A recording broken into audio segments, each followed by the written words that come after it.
What's cracking, Jump Nation family? It's your boy here, Rushi S, aka the Jump Rope Coach.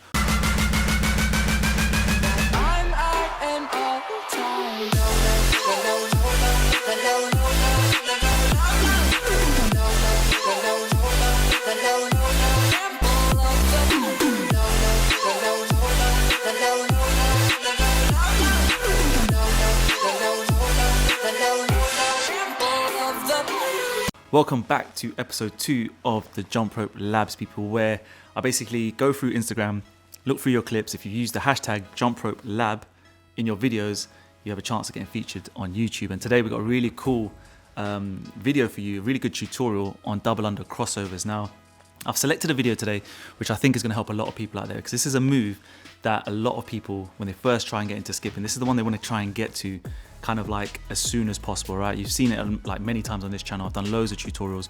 Go back, check those videos out, because they'll be really helpful. But today is gonna be a very condensed version, looking at this one particular clip sent in by Turning Ropes. So thank you so much. Hopefully you're watching today.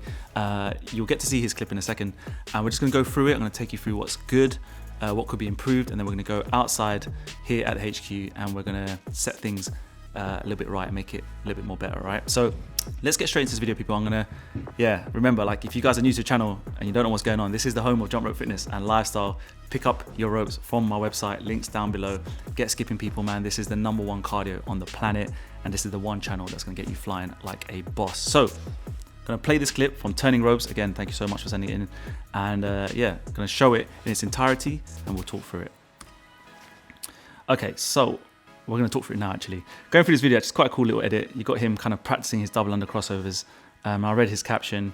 He's putting in a lot of work here. You can see, like, he's done a little edit on the video itself, and you're going to see here's a little bit of a cool feature coming up. He's got the kind of 3 weeks later thing. You've probably seen that in other videos.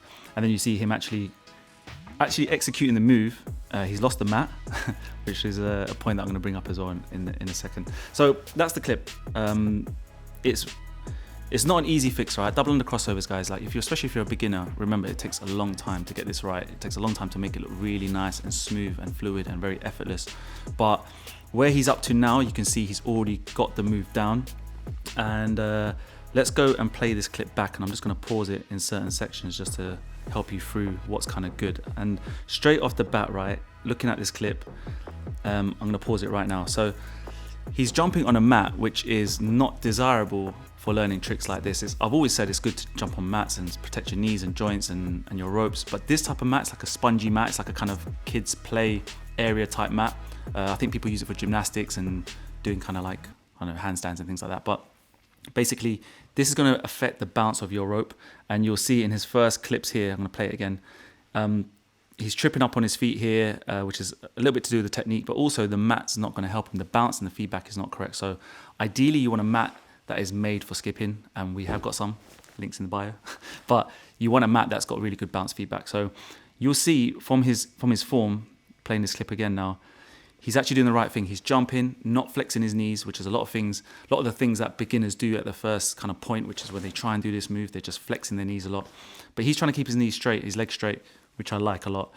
When he's tripping up, you're just going to see, like, it's just more of a, I guess, a hand technique issue, which we'll get to outside in a second. But when we now forward through, and you're going to see him actually executing the move, so he's lost the mat, which has already helped him. But looking through now, you can see him really crunching the move out, really exerting a little bit of force with his body, tilting, which is a good thing, but again, we'll talk through that. But he's really, a lot of effort's going in, and it is a move that requires effort, but we want to try and neaten it up. So I like what he's done so far. I like the edit, really cool, just shows his kind of beginning to now doing the move, but now we're going to make sure you guys can do it at home, nice and easy, effortless. And hopefully, Turning Ropes, if you're watching this, bro, like these small tips I'm going to share with you, it's going to change your double under crossover game. So I'm going to drink my tea, I'm going to step outside, and we're going to see you in the next clip for the tutorial. All right, I'm trying to make it look neater for you. So we can go through this in 4 steps, right? There's 4 things I want to bring up. We're going to pull up his video somewhere here, Nathan will figure it out. But the first point is we talked about the mat, okay? So we're here, we've got a proper jump rope mat here. Remember, link in bio. Don't try and use those kind of gymnastic-y ones. If you are going to use those, Use them for like if you're trying to do a front flip or a handstand whilst you're skipping. The bounce and everything is just wrong, so don't use that. Use a nice mat. Quickly, the second thing, and the thing that we're going to talk about in a little bit of detail, is how he times his jumps. Okay, so let me show you at the moment, right? So we've got a clip somewhere on the screen. We're going to slow it down and we're going to freeze it. Some of his transitions, the way he gets into the move is really good. I could tell he's been watching a few of the tutorials, because he goes in with like a couple of side swings and then he goes into a cross and then he goes into the move. Okay, so typical Mayweather-esque style, which I love, but he takes off a little bit too early on that first jump. Okay, so you'll see it on the slow-mo, the timing looks kind of good. He's about to jump when the rope's near his shins, but what I want you guys to get used to doing is taking off right at the last second. If you trip doing this, it's fine, but you need to give yourself enough time on this move when you jump to then cross and uncross before you land. And if you jump too early, which I'll show you now, this is a version of how Turning Robes is doing it right now. So when he takes off too early, he trips as well like that, or you kind of take off too early and you're really coming down really quickly because you're trying to force that double under crossover. So what we want you to try and focus, guys, on doing is taking off at the last second when the rope is close to your feet. Yeah, and then you can land softly. If you, like I said, if you take off too early, you haven't got enough time. You haven't got enough time to kind of get that cross done before you land, and you're actually going to come down too harshly. Not good, not going to look slick, all right? So have this drill. You could try just taking your time with the jump and actually looking at the rope downwards. If you look at the rope downwards, the hand-eye coordination will kick into gear, and we try and get that jump done just as the rope is by the floor, and that's going to help us get good timing. Yeah. Second thing is actually his wrist movements.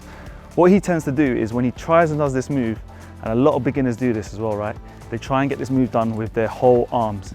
Now, it can work, it can definitely work, you can definitely get this done, but yeah, it's messy. And the reason why it's messy is because you're having to put in a lot of force. Your arms are moving away from your body. We want to try and feel this move in the hands. We want to feel it more in the wrists and in the thumbs. So what I mean by that is we want to try and get your elbows closer to your body, and we want to feel like your hands are moving across your belly button line, if anything, but the distance between your hands and your kind of body is close. Don't come away from the body. Then we take away the arms out of this move. We only like execute on the wrists. So what that's going to help us do is when you do your first cross, you're going to feel more of a whip because you have to use your wrists. You can hear that whip. Yeah, and you'll see from this angle here, hopefully, with slow motions, that it's all close to my body. So I'm going to do 3 or 4 in a row and we'll slow it down.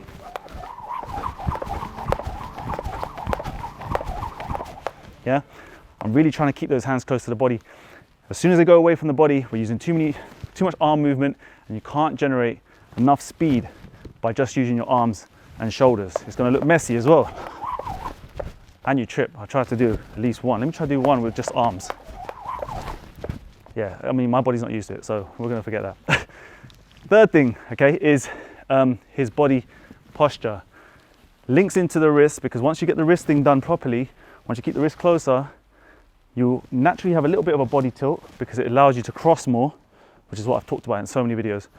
But if you use arms, you naturally tend to try and do this. You tend to cave your body in too much, and then your legs need to flick out. And you'll see by the video that the side angle, when he shows the side angle portion of the video, you can see his legs, I call them dolphin kicks. And we see Mayweather doing that, to be fair, but there's a reason why Mayweather does it. And it's mainly to do with his height and the length of his rope, but it works for him because he's quick enough. But his arm movements are exactly how I'm sharing with you today. But if you end up doing this, kicking your legs out, there's just no way you can get this done like one after the other, because your legs coming out here, landing back straight, back out here, too much force, too much energy, very difficult.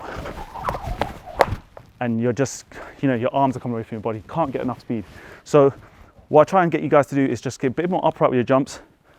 Yeah, using those wrists, have a little bit of body tilting. And if you have upright jumps, your feet, everything else is working really more efficiently. Like on the balls of your feet, you're able to spring up, land, spring up, land. If you're kicking your legs out, you're going to use a lot of energy and you're going to trip up most of the time because your body just can't handle that kind of pressure. So nice and straight.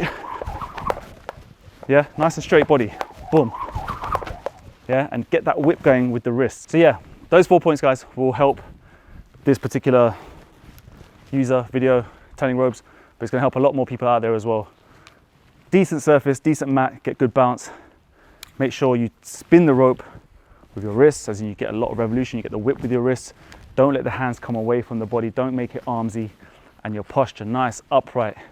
Have a little bit of tilt, because that's going to help you, but not too much, and don't kick out with the dolphin kicks as well, because it's going to exert too much energy. And ultimately, guys, I think everything else should fit into place. Check your rope length, check my tutorials, obviously, and give yourself, like I said, a lot of time, all right? Double under crossovers is not an easy move to do. Turning ropes has got really good base and fundamentals already going on. He's getting the first cross done really nice in the sense that he's getting it wide enough to jump through it. It's just the speed. He hasn't got the speed to kind of uncross because he's not using, like I said, the wrists and the whipping motion and the posture. So turning ropes, hopefully you found that useful, mate. Let's go back inside. Let's conclude this video. Right, folks, so hopefully you found that useful. Yeah, remember, it's not going to come overnight. Take your time with it. And remember, keep hashtagging Jump Rope Lab in your Instagram videos. It's the best place for me to grab these videos and hopefully bring new fire tutorials to help many more people out there around the world. So again, thank you so much for Turning Ropes for submitting that video, putting up on his Instagram.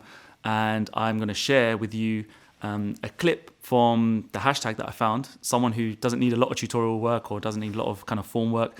And this is how I'm going to structure these videos. So if you do hashtag Jump Rope Lab and I don't feature you as part of the tutorial, I'm going to also feature some really cool clips that I've seen of people just bossing it. So I'm going to showcase a guy called Mod from Malaysia. He's a boss at skipping, and this is his clip, which I'm going to share with you in 3, 2, 1.